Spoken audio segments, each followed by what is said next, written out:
أشهد أن محمدًا رسول الله. السلام عليكم ورحمة الله وبركاته. وعليكم السلام ورحمة الله وبركاته. بسم الله الرحمن الرحيم. الحمد لله رب العالمين. اللهم صل على سيدنا محمد وعلى آله وصحبه وسلم.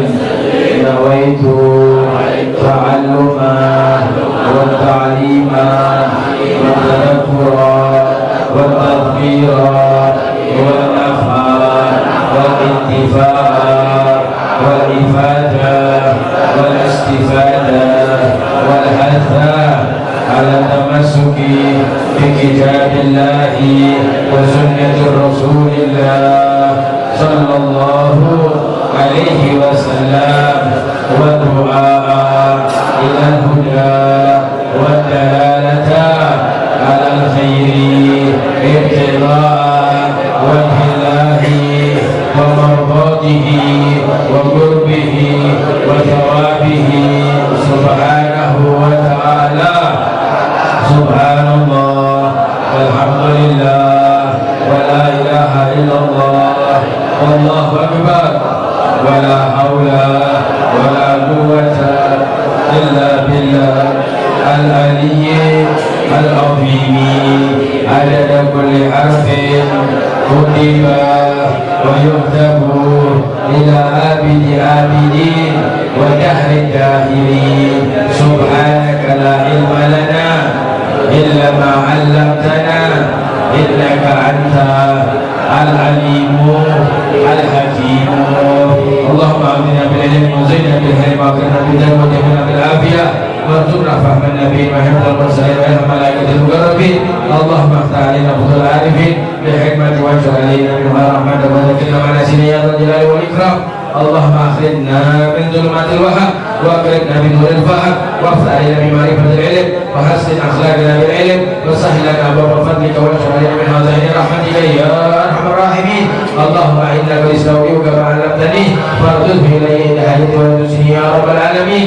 اللهم اجعل نفسي نفسا طيبة مؤمنة حافظة طاهرة تؤمن بلقائك وتخلو بعطائك وترضى بقضائك. اللهم نعم به تبيض صدري واشرح به صدري واسعد به بدني وانزل به لساني وقوي به جناني واسر به فهمي وقوي به عزمي بحولك وقوتك فإنه لا حول ولا قوة إلا بك يا أرحم الراحمين.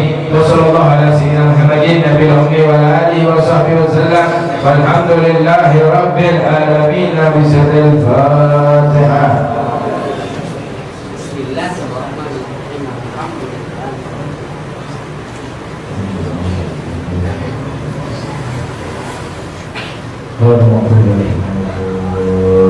Amin.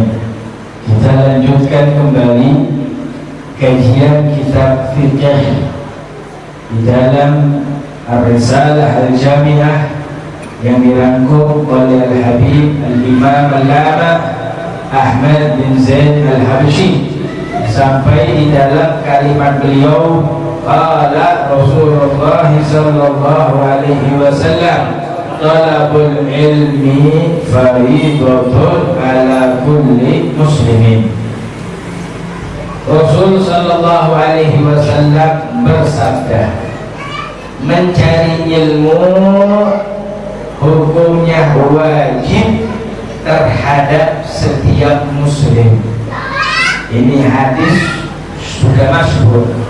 Ini hadis sudah sering kita dengar. Yuk kita sedikit kaji tentang ini hadis sebagai pendahulu dalam kitab ini. Mencari ilmu itu hukumnya wajib. Yang dimaksud di sini ilmu wajib apa? Mencari ilmu hukumnya wajib. Ilmu yang wajib kita cari itu ilmu apa? Kalau semua ilmu wajib kita cari, bisa bingung kita bagaimana cara mencarinya secara keseluruhan. Maka yang dimaksud ilmu yang wajib dicari ini yang akan wajib, selebihnya hukumnya sunnah. Jadi ada ilmu yang sunnah. Nah, sunnah untuk dicari. Yang wajib apa aja? Yang pertama, ilmu yang wajib dicari adalah ilmu aqaid, ilmu tentang akidah, ilmu tauhid yang kita pahami. Ini ilmu tauhid hukumnya wajib. Harus tahu Allah Subhanahu wa ta'ala, harus tahu Nabi Muhammad SAW, harus tahu yang namanya iman itu apa, harus tahu yang namanya Islam itu apa, harus tahu yang namanya ihsan itu apa. Ini wajib. Lalu yang kedua, ilmu ibadatul wajibah, ilmu ibadah yang wajib. Ibadah yang wajib pertama sholat.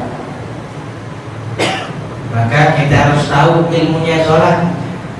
Orang yang sholat tanpa ilmu mardud la tuqbalu. Dan semuanya, bukan hanya sholat.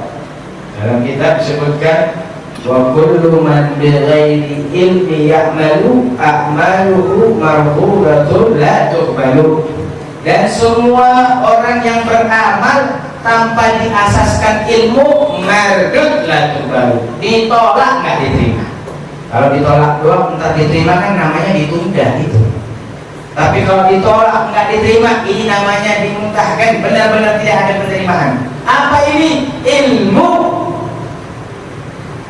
ibadah yang perlu kita perhatikan. Sholat yang pertama. Lalu setelah sholat ilmu ibadah apa? Puasa.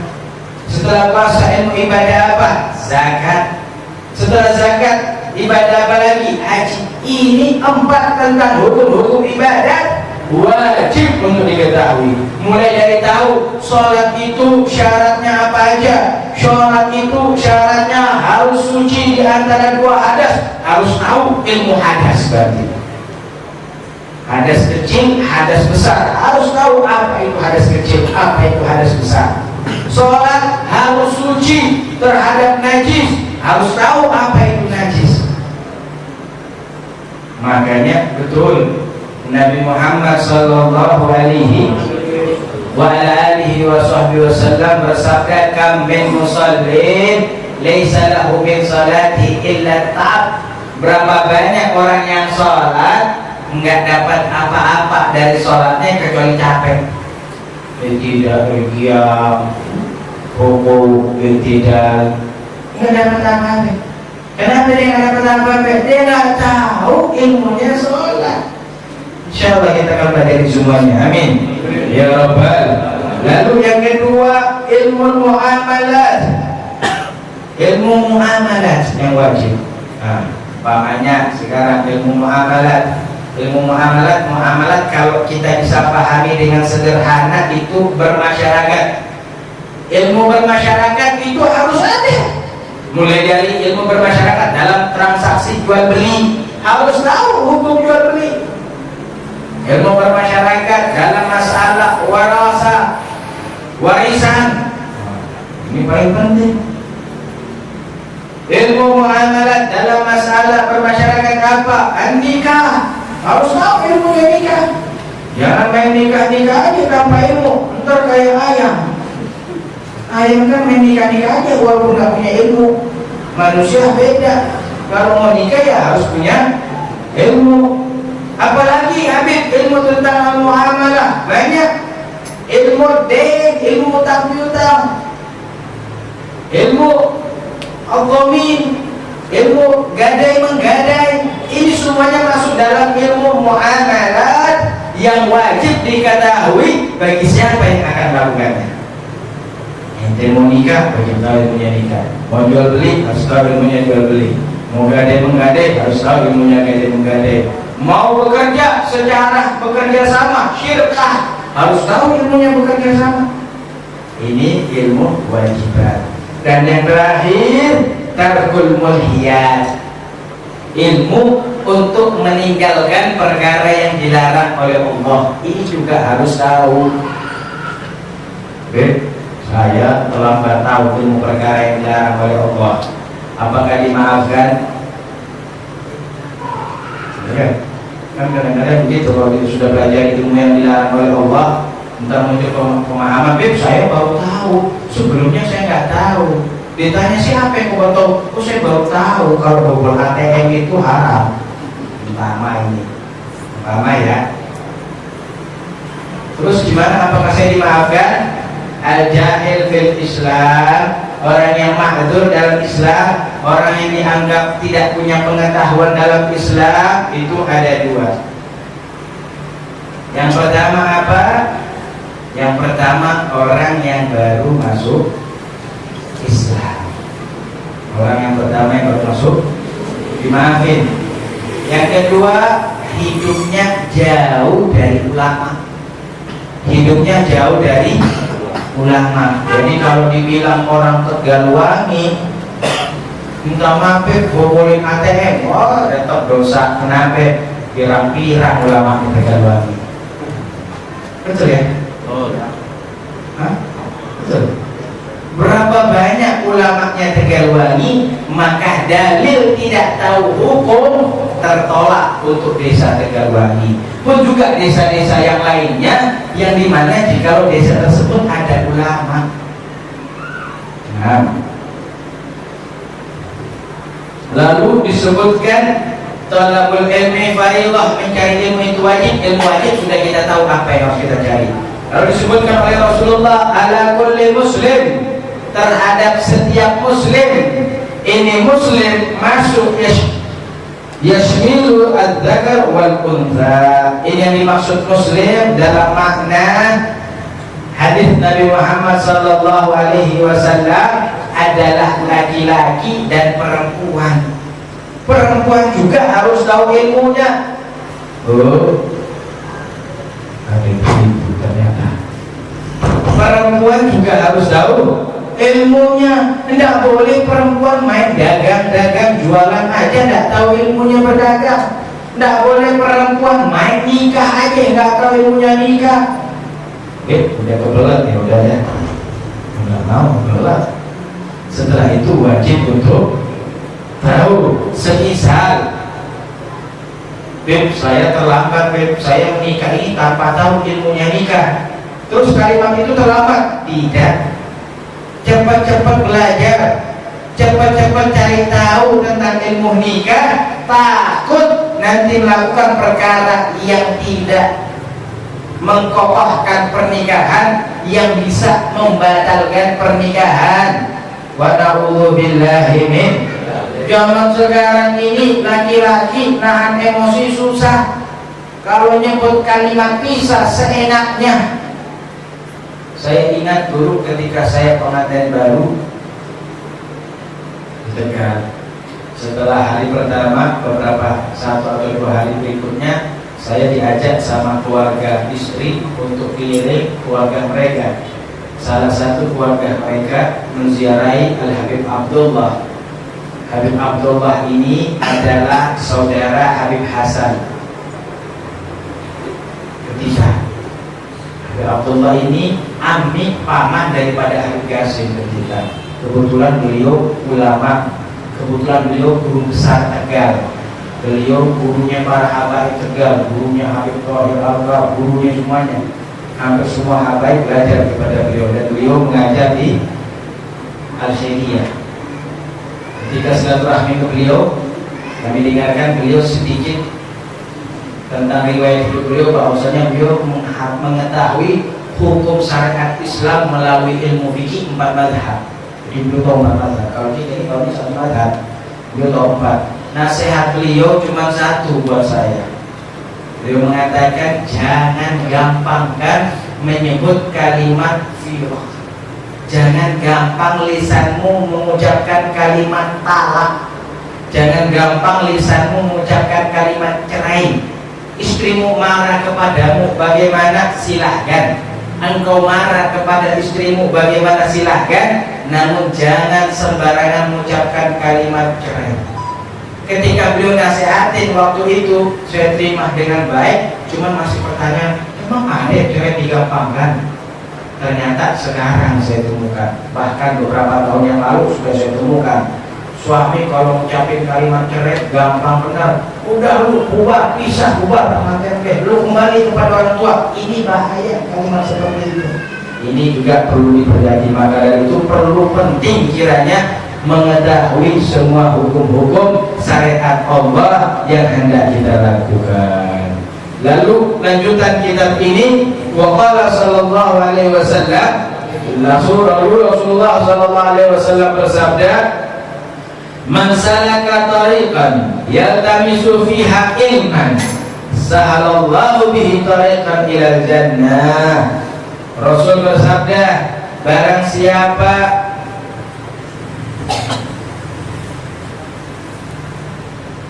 berjalan untuk mencari ilmu,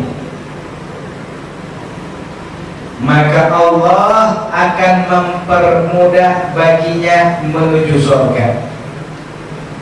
Barang siapa berjalan untuk mencari ilmu, maka Allah akan mempermudah baginya menuju surga. Ini kalau kita pahami secara tekstual sudah gampang dipahami. Secara kontekstualnya mungkin kita ambil, maka sulit orang mau masuk surga yang nggak pernah cari ilmu. Sulit orang masuk surga bagi orang yang nggak pernah mencari ilmu. Itu pemahaman singkat. Namun kita kaji ini hadis. Di mana yang dimaksud mansalak? Barang siapa yang berjalan, maknanya masya fi thariq, orang-orang yang berjalan di jalan itu. Jadi mencari ilmu jalan di jalan. Kalau zaman sekarang kan orang yang ilmu nggak jalan di jalan ya. Zaman sekarang orang cari ilmu nongkrong di depan rumahnya sambil megang Android buka Mbah Google. Ini nggak masuk dalam hadis ini, nggak masuk. Yang dimaksud mansalak ay masya fit thariq, orang-orang yang berjalan. Makanya kita temukan riwayat yang kuat as-salafun as-salihin, mereka berjalan dari Baitun menuju Tarim. Habib Muhammad bin Zahir contohnya dari Baitun tempat tinggal beliau.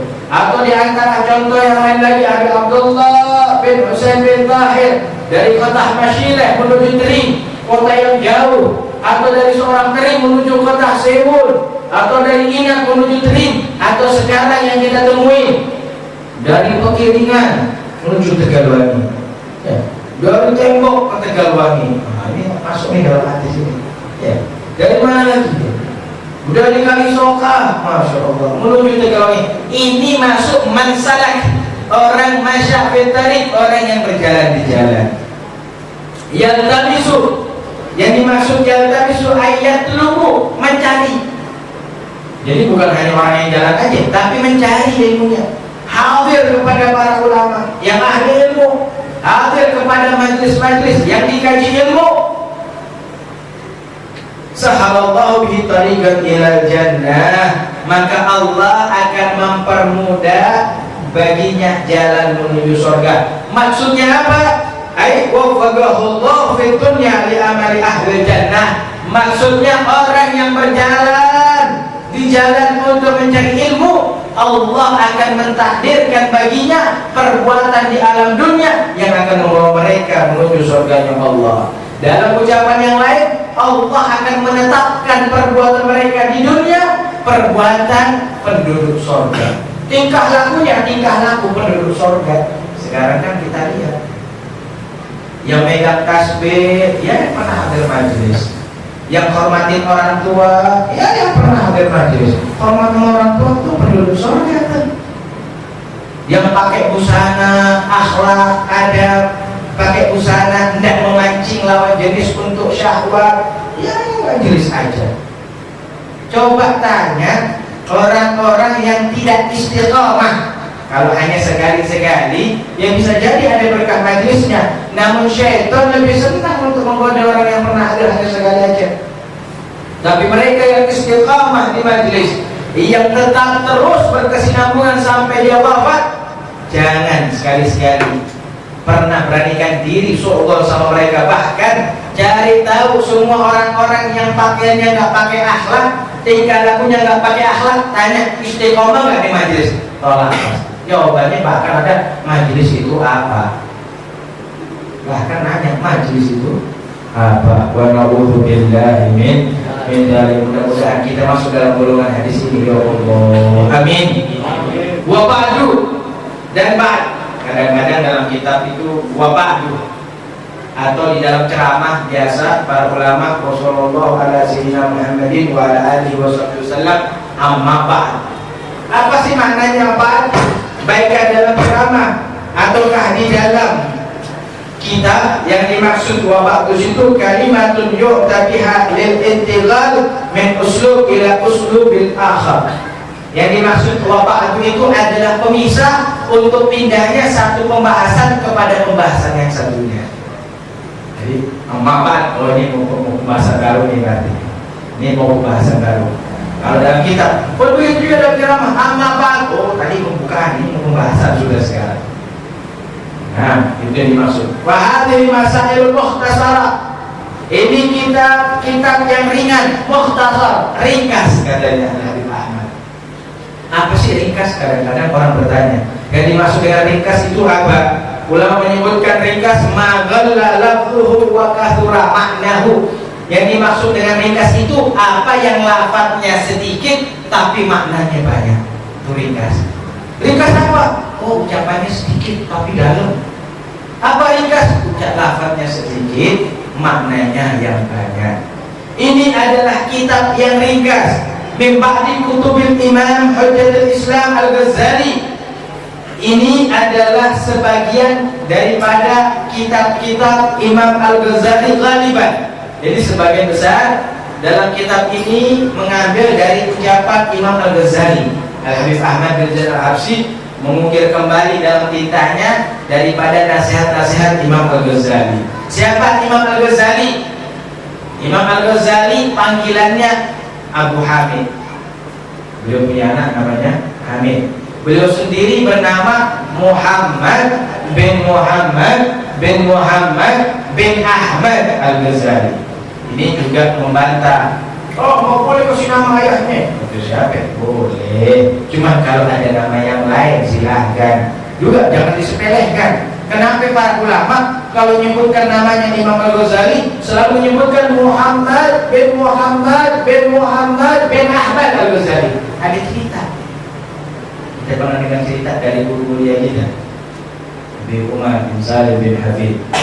Ketika itu dikumpulkan seluruh para nabi dan para wali di alam arwah. Pertemuan ini pertemuan khusus, pertemuan istimewa. Nabi Muhammad SAW di samping tak jauh dekat dari Nabi Muhammad ada Nabi Musa. Nabi Musa berkata, ya Muhammad, engkau berkata dalam sabdamu, al-ulama'u min ummati kal anbiya bani Israil. Ulama dari golongan umatku seperti para nabi bangsa Israel. Nabi Musa kan nabinya bangsa Israel. Ini sedikit-sedikit ada cemburu Nabi Musa. Memang ini ulamanya umatnya Muhammad seperti nabi-nabinya bangsa Israel. Ini Nabi Musa bertanya karena beliau alaihi wa ala nabiyina afdhalus salati wa azka taslim adalah nabi dari bangsa Israel. Kata Nabi Muhammad, nah tentu. Dan itu sudah disebutkan oleh Nabi Muhammad dalam sabdanya. Kata Nabi Musa, mana buktinya? Nabi Muhammad memanggil Imam Al-Ghazali. Dengan panggilan Nabi Muhammad inilah maka beliau digelar Hujjatul Islam, dalilnya ulama Islam, dalilnya agama Islam, Al-Imam Al-Ghazali. Dipanggil nama Rasul. Ada ulama umat. Ini ulama dari golongan umatku. Silahkan kau bertanya. Maka Nabi Musa bertanya kepada Imam Ghazali, man ismuka? Siapa namamu? Kata Nabi Musa. Ini Imam Ghazali langsung jawab, anak Muhammad bin Ahmad Al-Ghazali. Nabi Musa turun sedikit lalu berkata, as'aluka ismuka wala as'aluka ismu abuka wala jadduka. Aku ini tanya namamu, aku nggak tanya nama bapakmu, aku juga nggak tanya nama kakekmu, serta aku tidak tanya nama buyutmu. Kata Imam Al-Ghazali, aku aku berada di samping kekasihku Muhammad. Terlebih juga kata Imam Al-Ghazali, dahulu engkau melakukan perkara yang sama. Imam Al-Ghazali bilang gitu kepada Musa, engkau juga dahulu melakukan perkara yang sama. Apa yang aku lakukan? Ketika Allah bertanya kepadamu, wahai Musa, ada apa di tangan kananmu? Nabi Musa punya tongkat di tangan kanan. Ada apa di tangan kananmu, wahai Musa? Ini tongkatku ya Allah, aku gunakan untuk membantu aku berjalan, dan aku gunakan untuk mengembala kambing. Wahai Nabi Musa, Allah tanya ada apa di tanganmu, enggak ditanya gunanya buat apa itu di tangan kananmu. Ada ulamanya umat Nabi Muhammad sallallahu alaihi wasallam. Maka Nabi Muhammad tersenyum ketika menjawab dalil daripada Imam Al-Ghazali terhadap pertanyaan Nabi Musa. Dan cerita inilah terus berkesinambungan, bergeming di telinga para ulama ketika menyebutkan nama Imam Al-Ghazali, maka menyebutkan secara sempurna apa yang disebutkan Imam Al-Ghazali di hadapan Rasulullah, Muhammad bin Ahmad Al-Ghazali. Mudah-mudahan kita mendapatkan manfaat dari beliau. Lalu dikatakan, man arafaha wa amala biha narju lahu min Allah an yakuna min ahli ilmi zahiran wa batinan wa billahi taufiq. Lalu dikatakan oleh Habib Ahmad bin Zain Al-Habsyi, man arafaha, siapa yang mengetahui kita peringkasan ini, kecil sekali kita, tipis. Man arafaha wa amala biha, dan mengamalkan apa yang ada dalam kitab ini, narjulahu minallah, kami berharap besar untuknya dari Allah, ayyakuna min ahli ilmi zahir wa batin, agar Allah subhanahu wa ta'ala menjadikan mereka ahli ilmu zahir dan ahli ilmu batin. Wabillahi taufiq, dan hanya dari Allah lah taufik. Apa sih ilmu zahir? Apa yang dimaksud ilmu zahir oleh lisan para ulama? Yang dimaksud ilmu zahir oleh lisan para ulama ay ilmu syariah, syariatnya Nabi Muhammad. Jadi kadang-kadang itu ucapan kalau sering kita dengar di luar sana ada ilmu zahir. Apa ilmu zahir? Ilmu syariat, penjelasan tentang halal dan haram, penjelasan apa yang boleh dan apa yang tidak. Ini dikenal dengan ilmu zahir. Lalu disebutkan ilmu batin. Apa yang dimaksud dengan ilmu batin? Ilmu batin adalah ilmu qulub wal haqiqah, ilmu hati dan ilmu hakikat. Subhanallah, ente bayangin kitabnya tipis itu kitab, tapi kalau ente tahu dan ente amalkan, ente bisa jadi pemilik ilmu zahir dan ilmu batin. Amin. Amin. Ya Rabbal. Ilmu hati itu apa? Habis semua pembahasan tentang hati.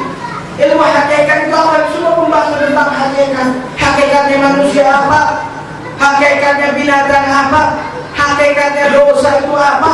Kan semuanya ada hakikat. Itu akan kita kenali semuanya ini, insyaallah taala. Amin. Wabillahi taufiq, dan dari Allah lah at-taufiq. Apa sih taufiq? Sekarang kita kenal. Allah billahi taufiq wal hidayah. Kadang-kadang penutup ceramah begitu. Apa yang dimaksud dengan taufik di sini? Yang dimaksud dengan taufik al-qudrah ala ta'ah fil abdi.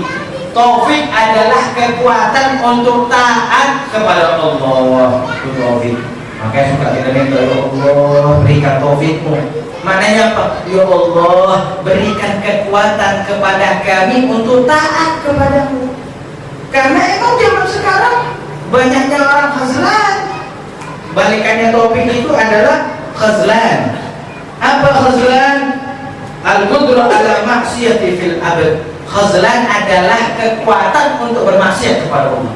Itu hadir. Coba lihat aja. Orang kalau kuat agamanya, itu mau maksiat gak bisa ya. Subhanallah. Pernah lihat, sering lihat ya. Atau itu sendiri mungkin pernah merasakan. Kalau pernah merasakan banyak-banyak syukur sama Allah. Kadang-kadang itu kita merasakan maksiat ringan, kayaknya tinggalin. Itu berarti kalian tidak memiliki sifat khazlan, sifat kuat, kekuatan untuk bermaksiat kepada wa'alaikumsalam, kekuatan untuk bermaksiat kepada Allah.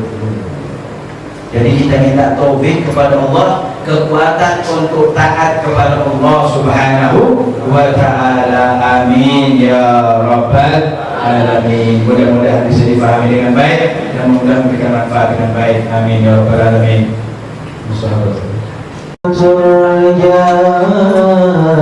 مصاحبة الرجال ذوي الوفا وعلى آله اللهم اغفر لي ذنوبي وافتح لي أبواب rahmatik. Ini dibaca ketika tidak masuk masjid. Adapun doa untuk keluar masjid dengan kalimat A'udzu billahi minasyaitonir rajim wa junudih. Bismillah. Allahumma salli ala sayyidina Muhammadin wa ala alihi. Allahumma ighfir li dhunubi waftah li abwaaba fadlik. Ayo kita baca bareng. A'udzu billahi minasyaitonir rajim wa junudih. Bismillah. Allahumma salli ala sayyidina Muhammadin wa ala alihi. Allahumma ighfir li dhunubi waftah li abwaaba fadlik. Nah, ini kita dulu tahu, ini kita bahas. Kenapa doa itu hadir? Rasulullah sallallahu alaihi wasallam bersabda, "Idza dakhala ahadukum masjid falyusallim ala nabiyyi sallallahu alaihi wasallam wa ala alihi thumma yaqul Allahumma iftah li abwaaba rahmatik." Dan ketika keluar, Allahumma inni as'aluka min fadlik. Kenapa ketika masuk masjid kita mengucapkan bismillah dulu? Setelah bismillah kita sholawat sama Nabi. Setelah sholawat sama Nabi baru kita majukan hajat. Allahumma firli dunubi waftah li abwaaba rahmatik. Kenapa diajarkan oleh para ulama semacam itu? Termasuk Habibana guru mulia kita Habib Umar, karena masjid kita mengetahui Baitullah, maka sebelum masuk bersihkan lisan dengan menyebut asma Allah, lalu bersolawat kepada Nabi Muhammad. Selain itu bentuk hadis yang datang, begitulah bentuk bunyi redaksinya. Kita juga bersolawat dulu mengharapkan doa dikabul, baru kita baca doanya. Doanya tadi apa? Bismillah. Allahumma salli ala sayyidina Muhammadin wa ala alihi. Allahumma ighfir li dhunubi waftah li abwaaba rahmatik. Ketika masuk masjid. Dan disunnahkan menggunakan kaki kanan, dan disunnahkan untuk niat i'tikaf walaupun hanya sebentar, dan disunnahkan untuk tidak berbicara kecuali perkara yang baik. Jadi kalau sudah masuk masjid langsung niat i'tikaf. Umum niat i'tikaf langsung kita baca nawaitu i'tikafa fi hadzal masjid. Namun ulama mengajarkan kita itu niat sunnah, dapat pahala sunnah. Kalau memang pengen mendapat pahala yang besar, nazarkan dulu. Kalau cuma masuk masjid saja untuk dapat pahala sunnah, langsung aja baca nawaitu i'tikafa fi hadzal masjid, dapat pahala sunnah, pahalanya dapat. Beb, saya mau dapat pahala yang besar, nazarkan dulu. Dan itu amalnya para ulama. Begitu masuk masjid, dia langsung berkata, nadartu i'tikafa fi hadzal masjid. Saya bernazar untuk i'tikaf di masjid ini. Setelah mengucapkan kalimat itu baru beliau tambahkan, Nah, nawaitu i'tikafa fi hadzal masjid fardhu lillahi ta'ala. Jadi dapatnya apa? Dapat pahala wajib lebih besar. Cuma hati-hati, kalau sudah berhenti di situ nggak dilanjutkan, dosa lagi. Sudah masuk, nazar tu i'tikafa fi hadzal masjid. Jadi nggak baca doa i'tikafnya. Dia hanya baca doa nazarnya. Dia ada nazar, wajib untuk dilakuin. Kalau dia nggak lakuin, wajib diganti puasa 3 hari berturut-turut. Jangan yang sembarangan, hati-hati padanya. Jangan yang sembarangan aja. Lanjutin. Nazar tu i'tikafa fi hadzal masjid lillahi ta'ala. Langsung lanjutkan. Nawaitu i'tikafa fi hadzal masjid fardhu lillahi ta'ala. Jadi nazarnya kita dilaksanakan. Nah, lalu menggunakan kaki kanan. Ini perlu dipahami. Bagaimana sih? Habib, saya kurang tahu, kurang hafal. Ini masjid kaki kanan, terus rumah kaki apa nih, Beb? Terus ini rumah tetangga, bingung nanti. Cara gampang memahaminya. Bagaimana cara memahaminya? Lihat kemana kita masuk dan lihat dari mana kita tinggalnya. Kita masuk kemana? Masuk ke tempat kuliah, kaki kanan. Masuk ke tempat yang kotor, kamar mandi, kaki kiri. Kemudian sekarang keluar dari mana? Keluar dari kamar mandi, kaki kanan. Ini cara memahami. Kita lihat dari mana kita masuk atau dari mana kita tinggalkan, itu nanti akan kita bisa tahu. Ini kaki kanan pakai kiri, lihat aja. Ini batas sebagai ulama, kita lihat yang kita tinggalkan ini kotor apa baik. Oh kotor, udah kita keluarnya kaki kanan. Yang kita tinggalkan ini baik apa kotor? Baik, ya keluarnya kaki kiri. Kalau mau masuk lihat kaki apa? Ini dalam baik atau enggak nih? Mau baik lihat kaki kanan. Mau enggak baik lihat kaki kiri. Begitu cara memahaminya. Nah, dan kenapa ketika keluar dari masjid ditambahkan kalimat a'udzu billahi minasyaitonir rajim wa jununi? Kok enggak langsung bismillah? Tadi maksudnya kan bismillah, Allahumma shalli ala sayyidina Muhammadin wa ala alihi. Kalau keluarga ditambahin a'udzu billahi minasyaitonir rajim wa jununi. Kenapa? Karena selain masjid syaitannya banyak. Setelah kita keluar nih, kita akan berperang. Maka minta perlindungan dari Allah. Dan sesungguhnya setelah keluar dari masjid, syaitan akan lebih semangat untuk memerangi umatnya Nabi Muhammad SAW. Jadi kita minta perlindungan dari Allah Subhanahu wa ta'ala. Dan juga beda. Kalau tadi mau masuk kan kita minta rahmat. Waftahli abwaba rahmati. Kalau mau masuk, kalau mau keluar kita ganti. Allahumma ghfirli dzunubi waftahli abwaba fadlik. Kami minta kepadamu untuk dibukakan pintu keutamaanmu. Kenapa? Karena di luar ini banyak peperangan terhadap syaitan, di luar ini banyak peperangan terhadap nafsu. Minta keutamaan Allah. Dalam masjid banyak kasih sayang Allah, dalam masjid banyak karunia Allah, dalam masjid banyak kemuliaan. Minta semuanya kepada Allah. Maka itu doa ketika masuk, minta rahmat. Ketika doa keluar masjid, minta keutamaan fadl dari Allah Subhanahu wa ta'ala. Mudah-mudahan bisa dipahami dengan baik. Wallahu ta'ala a'lam bishawab. Ada pertanyaan sebelum ditutup?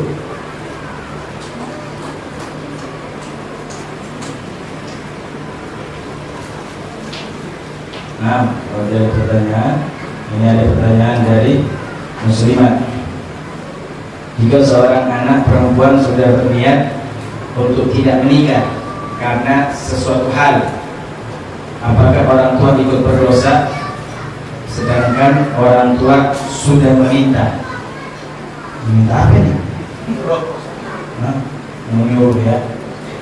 Saya minta fulus. Nah, setiap orang yang tidak mau menikah harus memiliki alasan yang baik. Minta maaf, nikah itu sunnah Nabi. Makanya Nabi Muhammad menyatakan tegas. Dulu datang 3 orang ke rumah istri Rasulullah, Sayyidatina Aisyah, lalu bertanya tentang amal ibadah keseharian Rasulullah. Diceritakan sama Sayyidatina Aisyah, sampai Sayyidatina Aisyah menjawab, wa kana khuluquhul Quran, akhlaknya Nabi Muhammad, akhlaknya Al-Quran. Orang tiga bingung, di mana kita dan di mana Rasulullah? Ini Rasul sudah mulianya bukan main, ibadahnya dahsyat. Laki-laki yang pertama berkata, lihatlah, mulai sekarang saya akan sholat malam, tidak akan tidur lagi selama-lamanya. Yang kedua juga angkat suara, lihatlah, mulai sekarang saya akan berpuasa tiap hari, tidak akan berbuka. Tiap hari puasa terus. Yang terakhir laki-laki mengatakan, lihatlah, mulai sekarang saya akan menjauhi perempuan dan tidak akan menikah selamanya.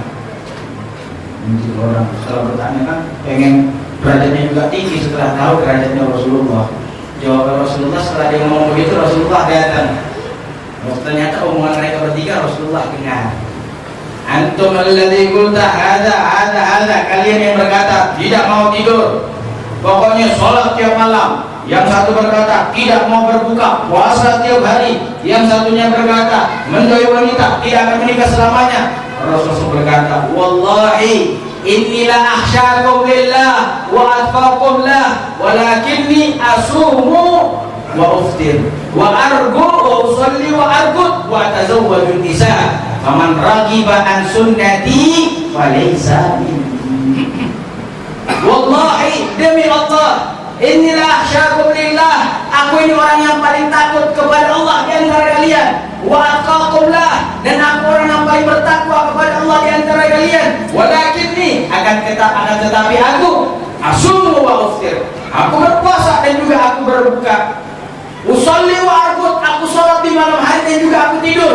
Wa tazawwaju nisa, dan aku menikahi wanita. Faman ragiba an sunnati, barang siapa yang meninggalkan sunnahku, barang siapa yang tidak melakukan sunnahku, barang siapa yang membenci sunnahku, falaysa minni, maka dia bukan golonganku. Alhamdulillahi min. Jadi menikah ini perlu hati-hati. Jadi kalau nak menikah harus pakai alasan. Beb, mau nanya, ada nggak ulama? Ini pertanyaan singkat, kok jawabannya panjang, Beb? Nggak apa-apa deh ya. Pertanyaan cuma satu sekali aja banyak-banyakin ya. Beb, ada pertanyaan, ada nggak ulama yang nggak menikah? Ada. Siapa? Imam Nawawi. Beliau dalam riwayat meninggal umur 45 tahun, atau saya lupa riwayatnya. Umur 45 tahun beliau wafat, namun tidak menikah. Beliau ditawar berapa kali tapi tidak menikah. Kenapa? Beliau habis waktunya untuk mengarang kitab. Habis waktunya untuk mengarang kitab. Sampai umur dengan karangan kitabnya, banyak kan karangan kitabnya. Ada kitab yang beliau karang beberapa jilid, ada kitab yang beliau karang puluhan jilid, bahkan ada yang ratusan jilid dia karang. Radhiyallahu ta'ala. Jadi kalau ada orang tidak mau menikah boleh, yang penting ikuti Imam Nawawi. Harus punya magomnya Imam Nawawi. Kalau belum bisa ngikutin Imam Nawawi, jangan sok kuat. Kalau lihat hidung mancung lotok, kegahan nggak mau menikah. Nah, jadi kalau tidak mau menikah harus ada alasan. Dan semua yang tidak menikah harus memiliki alasan. Kalau alasannya tidak diucapkan, ulama banyak mengajarkan kepada kita, sungguh dia orang yang trauma. Orang trauma, kalau orang cuma menikah aku deh, ini trauma. Yang semacam ini orang tua perlu pendekatan yang baik, komunikasi yang bijak. Dan memang zaman sekarang ini orang tua banyak tidak pandai menempatkan dirinya. Anak itu dari lahir sampai tamyiz itu orang tua jadi budak. Orang tua jadi dari lahir sampai tamyiz, anak kecil ya, sampai tamyiz. Apa tamyiz? Bisa makan sendiri, bisa minum sendiri, bisa istinja sendiri, itu tamyiz. Sebelum itu anak jadi raja, orang tua jadi budak. Coba bayangin aja. Kadang-kadang kita juga habis jadi budak kok. Ya, bawa kokoye itu hanya sokir itu ya. Balik tamyiz. Kita bawa kepada HP, kita lagi megang meja, kita turun, masuk Allah dihormati, pintu dibukai, HP datang katanya. Oh kasih jalan, jangan salaman. Oh kita duduk aja ya. Begitu mau turun lepas sendal, sudah Habib dijaga. Hormati ini. Begitu duduk, duduk. Dah, tak perlu ya. Lihat, bukain jeruk dong. Ya. Jadi budak bukain jeruk. Kenapa? Anak masa itu adalah anak masa yakun malik. Anak jadi raja. Lalu masa yang kedua dari tamyiz sampai balik. Dari tamyiz sampai balik. Masa ini anak jadi usrah, jadi tahanan. Anak jadi tahanan. Kenalkan ini halal, ini haram. Ini boleh, tidak boleh. Keluar ini harus izin, ini tidak boleh. Itu dikenalkan dari masa tamyiz sampai dia masa balik. Kalau sudah balik, fase terakhir, jadikan anak itu sahabat. Jadikan anak sahabat. Kalau udah balik, jangan dijadikan tahanan, berontak dia. Ya, udah balik jadiin tahanan, berontak. Udah balik jadiin raja, durjana. Ini berbalik-balik. Maka untuk memahami pertanyaan ini, cari tahu traumanya, lalu obati dengan baik. Karena semua problem ada masalah, ada solusinya, insya Allah. Lalu pertanyaannya, Habib, saya dosa tak? Padahal saya sudah menyuruh. Ya tentu tidak. Sunnah ini perkara, nikah ini perkara sunnah. Mengajak orang untuk melaksanakan sunnah dapat pahala. Jangankan perkara sunnah, perkara haram. Perkara haram. Kalau depan rumah kok ada orang megang botol, itu botolnya sudah nggak tegak lurus, sudah miring-miring. Kenapa miring-miring? 3,5 soalnya. Kita lewat, tegur. Minta maaf. Boleh, umpama bisa. Atau teguran yang baik, senyum aja. Karena ada juga orang cuma senyum. Umpama, mau minum homer, terus yang lewat Pak Lurah, kan senyum dia takut. Atau yang lewat Kapolres, wah kali dua sebelum senyumin. Jadi macam-macam cara menegur. Atau ada kiai minum homer, kiai cuma numpang lewat aja. Ya. Jadi cara menegur macam-macam. Berani tegur. Setelah tegur, oke ini sudah negur, Habibnya sudah negur, Kapolresnya sudah negur. Ulangi Kapolresnya dilanjut lagi. Dosa nggak itu Kapolresnya setelah menegur? Ya enggak, kan sudah menyampaikan. Segala sesuatu yang sudah disampaikan tidak akan dituntut oleh Allah Subhanahu wa Ta'ala. Maka orang tua yang sudah menyuruh dan menganjurkan kepada anaknya untuk menikah dan anaknya tetap tidak mau menikah, ini orang tua telah terbebas karena telah hendak menegakkan kewajibannya. Karena hak orang anak-anak itu adalah mendapatkan 3 perkara: nama yang baik, pendidikan yang baik, dan pasangan yang baik. Maknanya orang tua wajib menikahkan anaknya. Kalau orang tua bilang, saya mau tegakkan kewajiban, kata anaknya, nggak usah Pak, saya sudah itu, nggak apa-apa, saya jomblo seumur hidup. Kalau orang jomblo seumur hidup, kita putar bin akbar kayaknya. Kita doain dan jomblo ini pada taubat kepada Allah dan menerima pasangan. Amin ya rabbal alamin. Ada pertanyaan terakhir? Allah Ta'ala bisawab. Sebelum kita tutup, mari kita bacakan pengumuman. Yang pertama, Ahad depan, tepat tanggal 1 Mei, bertepatan milad yang kedua Rehla Dakwah Darun Nadir Al-Barakat. Tolong kabarkan kepada semuanya, baik cabang-cabang Darun Nadir atau sahabat Darun Nadir. Contoh misal sahabat Majlis Hidauan di Jajaban, kabarkan untuk membawa jamaah sebanyak-banyaknya dalam milad Darun Nadir Al-Barakat, milad Rehla Dakwah Darun Nadir Al-Barakat yang bertempat di Kademangaran tanggal 1 Mei Duku Turi. Insya Allah akan dihadiri para habaib, para masyayikh kiai kota Kabupaten Tegal, dan insya Allah akan memberikan nasihat kepada kita Syekh Saleh bin Muhammad bin Ali Basalamah. Jadi tolong untuk semua cabang Darun Nadir Al-Barakat bawa jamaah sebanyak-banyaknya, dan juga untuk sahabat Darun Nadir Al-Barakat, tempat di mana kami mengajar. Nah, itu juga bawa jamaah sebanyak-banyaknya. Kita hidupkan milad yang kedua Rehla Dakwah Darun Nadir Al-Barakat. Mudah-mudahan sukses. Lalu pengumuman yang kedua, setelah ini kepanitiaan Isra Mi'raj Musholah Babus Salam Majlis Darun Nadir Al-Barakat yang minggu kemarin alhamdulillah telah terselenggara dengan baik. Malam ini jangan bubar, ada penutupan kepanitiaan. Nah, itu pengumuman yang saya sampaikan. Lalu mari kita bacakan doa. Yang pertama, kita hadiahkan suratul Fatihah untuk yang berulang tahun, yaitu Ukhtil Karimah Anis binti Kusnadi. Mudah-mudahan Allah panjangkan umurnya, berkah dunia dan memperbaiki masa depannya. Dan juga kita doakan yang sedang sakit, Bapak Edi Prayitno, suami dari Ibu Dian, juga Ibu Aminah Zainab Karimah, juga Ibu Rohimah binti Rasbat, dan juga Aulia yang hadir, Aulia dari Cili yang Indonesia sedang sakit beberapa minggu yang lalu, beberapa hari yang lalu. Orang tuanya ibunya memberi kabar kepada kita. Kita doakan mudah-mudahan oleh Allah kita sembuh, dan semua orang yang sakit di sekitar kita, ada orang sakit yang tinggal atas kita, mudah-mudahan Allah sembuhkan semuanya. Ala hadini wa qanatin salih ala khabatin Nabi Muhammad SAW. Siril Fatihah.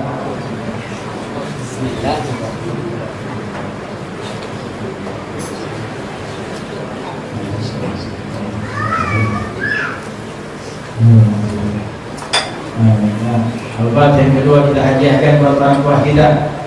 Mudah-mudahan Allah panjangkan umur mereka semuanya, berkah dunia dan akhirat mereka, dan semua orang-orang yang mengenal kita dan yang kita kenal, yang mencintai kita dan yang kita cinta.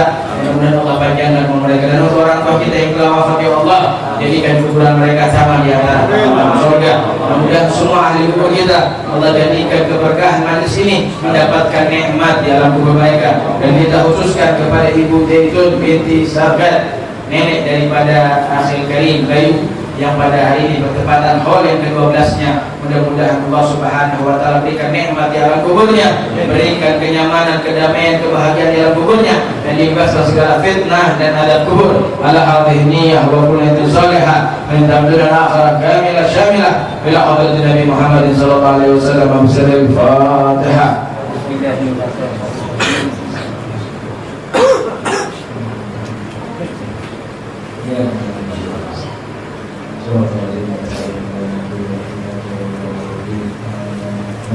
Al-Fatihah yang terakhir kita hadiahkan buat pemimpin pondok pesantren, majlis taklim, masjid, mushola, tuan-tuan guru yang mengajarkan kita ilmu dunia, ilmu agama, ilmu akhirat. Agar Allah Subhanahu wa taala berkahi dunia dan akhirat mereka, dan dengan keberkahan mereka Allah memberkahi kita. Ala hadhihi niyyah wa kullatin salihah wa nabaina kama naslafuna wa rijaluna wa syuhuna wa arahuna imatul muslimun wa man al-habib Umar Muhammad bin Salim bin Habib wa man al-habib Zaid bin Hasan Baharun wa man al-habib Hamid al-Naqib bin Muhammad bin Syekh Abu Bakar. Ala hadhihi niyyah wa kullatin salihah min tamdudul akhirah kamilah syamilah ila hadratin Nabi Muhammad sallallahu alaihi wasallam. Siril Fatihah.